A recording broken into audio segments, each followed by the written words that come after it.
Hello नमस्कार दोस्तों आज की वीडियो में आप जानेंगे कि वास्को डी गामा आखिरकार भारत क्यों आया। उसको भारत भेजने के पीछे यूरोपीय देशों के क्या कारण थे। क्यों उन्होंने भारत में इतनी रुचि दिखाई कि उन्हें एक वैकल्पिक मार्ग की खोज करनी पड़ी। अमेरिका की खोज किस तरह से अकस्मात हो गई। ये सारी चीजें आप इस वीडियो में आज जानेंगे। दोस्तों बहुत ही महत्वपूर्ण वीडियो है, इसको आप अंत तक देखें ताकि आपको पूरा टॉपिक अच्छे से समझ में आ पाए। तो दोस्तों इसके लिए सबसे पहले मैं आपको बता देना चाहूंगा कि पूरे वर्ल्ड में अगर हम बात करें तो हमारे एंशियंट टाइम में यूरोप में सबसे ज़्यादा वहाँ पर विकास हुआ था, यानी सबसे ज़्यादा वहाँ पर धनी लोग निवास करते थे। अब वो लोग जब उन्हें ट्रेड करना होता था तो वो किस रास्ते का इस्तेमाल करते थे, यानी कि अगर उन्हें व्यापार करना होता था तो दोस्तों मैं आपको बता देना चाहूँगा कि भारत के वैकल्पिक मार्ग की खोज से पहले भी यूरोपीय लोग भारत से व्यापार करते थे या एशिया के देशों से व्यापार करते थे। मोस्टली वहाँ पर जो धनाढ्य वर्ग था वो मसालों की डिमांड बहुत करता था। तो मसालों की डिमांड को पूरा करने के लिए जो यूरोपीय देश थे वो एशियाई देशों पर निर्भर थे। तो दोस्तों ये वाला जो रीजन आप देख रहे हैं, यहाँ पर यूरोपीय देश क्या करते थे, इस क्षेत्र से यहाँ पर मेडिटेरियन से यानी भूमध्य सागर जो है इससे यहाँ पर ये व्यापार करते थे। यूरोपीय देश यहाँ पर एशिया से कनेक्ट हो जाते थे, मिडिल ईस्ट के क्षेत्र से, फिर आगे पूरे एशिया में अपना व्यापार कर पाते थे। तो दोस्तों ये जो पूरा क्षेत्र था वो रोमन साम्राज्य का क्षेत्र था और रोमन साम्राज्य यहाँ पर व्यापार पर कोई प्रतिबंध नहीं लगाता था। तो इसके बाद दोस्तों यहाँ क्या हुआ, एक बहुत ही महत्वपूर्ण घटना हुई। उस महत्वपूर्ण घटना को जाना जाता है कुस्तुतुनिया का पतन। आखिरकार ये कुस्तुतुनिया था क्या। तो दोस्तों ये जो रोमन साम्राज्य था इसी की राजधानी यहाँ पर थी कुस्तुतुनिया। जो यहाँ पर आप नेम इसका देख पा रहे हैं, ये यहाँ पर रोमन साम्राज्य की राजधानी कुस्तुनतुनिया थी। अब यहाँ पर आखिरकार हुआ क्या। तो दोस्तों मध्य एशिया का जो क्षेत्र था वहां पर ओटोमन तुर्क लोग पाए जाते थे और उन्होंने क्या किया कि ये कुस्तुनतुनिया का जो यहाँ पर राजधानी थी और पूरे राजधानी समेत पूरी भी रोमन साम्राज्य पर उन्होंने कब्जा कर लिया। अब ये कब्जा जब उन्होंने कर लिया तो यहाँ पर यूरोपीय देशों के लिए बहुत समस्या आन खड़ी हुई। उन्होंने यहाँ पर अपना रोमन साम्राज्य देख पा रहे होंगे आप। कुस्तुतुनिया का पतन कब हुआ था दोस्तों, 1453 में। तो 1453 में यहाँ पर उन्होंने अपना साम्राज्य स्थापित कर लिया। ओटोमन साम्राज्य आप यहाँ पर देख पा रहे होंगे। तो इससे क्या हुआ, यूरोपीय देशों के लिए एक समस्या खड़ी हो गई।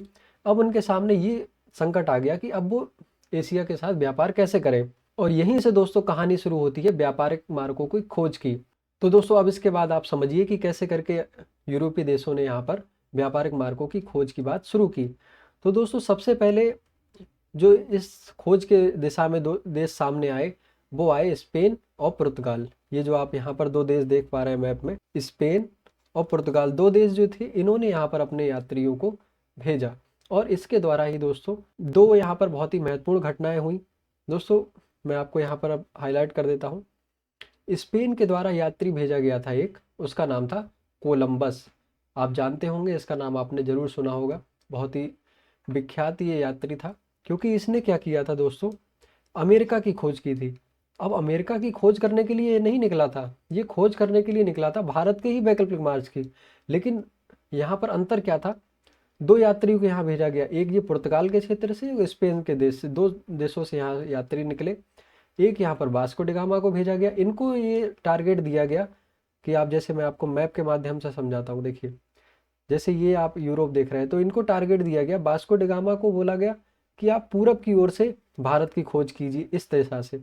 और कोलंबस को यहाँ पर टारगेट दिया गया कि आप पश्चिम की दिशा से यहाँ पर भारत की खोज करने का प्रयास कीजिए। तो दोनों यात्री अपने बहुत ही बड़े जहाजी बेड़े को साथ लेकर ये लोग आगे बढ़े। तो अब हुआ क्या कि जब कोलंबस यहाँ पर पश्चिम की दिशा से आगे बढ़ रहे थे तो यहाँ पर देखिए घटना होती है, कोलंबस पहुंच जाते हैं अमेरिका के तट पर। देखिए ये जो आपको रूट दिख रहा है, कोलंबस यहाँ से यात्रा करते हुए यहाँ पर पहुंचे और इन्हें लगा कि हमने भारत की खोज कर ली है। लेकिन जब इनको पता चला कि हाँ हम भारत की भूमि पर नहीं आए तो इन्हें लगा कि फिर हम कहाँ पहुंचे। तो दोस्तों इसी के साथ यहाँ पर अमेरिका की खोज हुई। और अमेरिका की खोज होना यूरोप के लिए एक और ज़्यादा प्लस पॉइंट बन गया, क्योंकि दोस्तों जो अमेरिका की भूमि थी वो संसाधनों की दृष्टि से बहुत ही ज़्यादा संपन्न थी, यानी कि बहुत ज़्यादा वहाँ पर संसाधन थे, बस उनको एक्सप्लोर करने की देर थी। तो अब यहाँ पर क्या हुआ, यूरोपीय देशों के लिए एक बहुत बड़ी अपॉर्चुनिटी बन गई अमेरिका की खोज। और अमेरिका की खोज दोस्तों कोलंबस ने कब की थी, 1492 में। तो दोस्तों अमेरिका की खोज होना अंग्रेजों के लिए एक बहुत बड़ी यहाँ पर उपलब्धि बन गया। उन्होंने यहाँ के जो संसाधन थे उनका उत्खनन किया और इन संसाधनों का उपयोग करके उनने पूरे विश्व में व्यापार अपना बढ़ाया। यानी कि वो खोज तो कर रहे थे भारत की, लेकिन उनके हाथ लग गया अमेरिका के खजाने, यानी कि अमेरिका का जो वहां पर कीमती धातुएं थी वो उन्हें प्राप्त हुई। और जब वो धातुएं प्राप्त हुई तो इससे क्या हुआ, वो अपना पूरा ट्रेड यहाँ पर एशिया में जो ट्रेड करते थे वहाँ पर उन्हें जो पैसा निवेश करना पड़ता था उसकी समस्या भी उनकी सॉल्व हो गई। तो इसका यहाँ पर बहुत बड़ा रोल हुआ और इसके द्वारा दोस्तों यूरोप जो था पूरे विश्व की सर्वश्रेष्ठ शक्ति यहाँ पर बनकर उभरा। अब इसके बाद दोस्तों ये तो बात हुई अमेरिका की खोज की।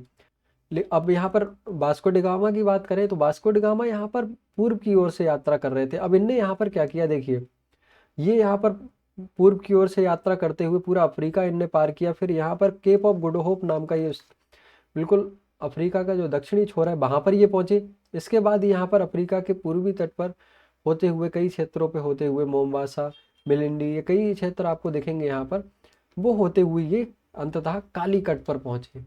दोस्तों इस तरह से भारत की यहाँ पर वास्को डी गामा द्वारा खोज की गई। तो दोस्तों यहाँ कालीकट के पास में ही राजा जमोरिन थे, वो यहाँ पर शासन करते थे। और उसके बाद उन्होंने क्या किया, वास्को डी गामा का स्वागत किया, वास्को डी गामा से उनकी मुलाकात हुई, दोनों ने एक दूसरे को उपहार भेंट किए। और उसके बाद तो दोस्तों इसके बाद जो वास्को डी गामा था वो यहाँ पर यहाँ के राजा से पत्र लिखवाकर यूरोप की ओर वापस रवाना हुआ और उसने यूरोप में जाकर यहाँ भारत के बारे में बताया। पत्र लिखवाने का कारण ये कि हाँ देखिए मैं प्रूव कर रहा हूँ कि मैंने भारत के वैज्ञानिक मार्ग की खोज कर ली है। अब यूरोपीय लोगों की समस्या सॉल्व हुई और उन्होंने निर्णय लिया कि अब हम कंपनियां बनाएंगे और ईस्ट यानी कि एशिया की तरफ हम व्यापार के लिए इन कंपनियों को भेजेंगे। इसी क्रम में दोस्तों French company, British east India company, Dutch company, पुर्तगाली कंपनी, कई सारी कंपनियों का निर्माण किया गया और उनको कैसे कैसे क्रमबद्ध तरीके से भारत में भेजा गया। अलग अलग देशों की कंपनियां कैसे भारत में आई, क्या उनका क्रम रहा, वो कैसे वो कंपनियां आई तो व्यापार करने थी, फिर राजनीतिक गतिविधियों में कैसे इन्वॉल्व हो गई और फिर कैसे करके उन्होंने पूरे हमारे मुगल साम्राज्य का पूरी तरह से पतन कर दिया, जितने भी क्षेत्रीय साम्राज्य थे उनका किस तरह से पतन हो गया। सारी बातों को हम आने वाली वीडियोस में जानेंगे। तो दोस्तों आज की वीडियो अगर आपको पसंद आई हो तो वीडियो को लाइक करना और चैनल को सब्सक्राइब करना ना भूलें। बाकी मिलते हैं हम लोग दोस्तों अगली वीडियो में, तब तक के लिए जय हिंद, जय भारत।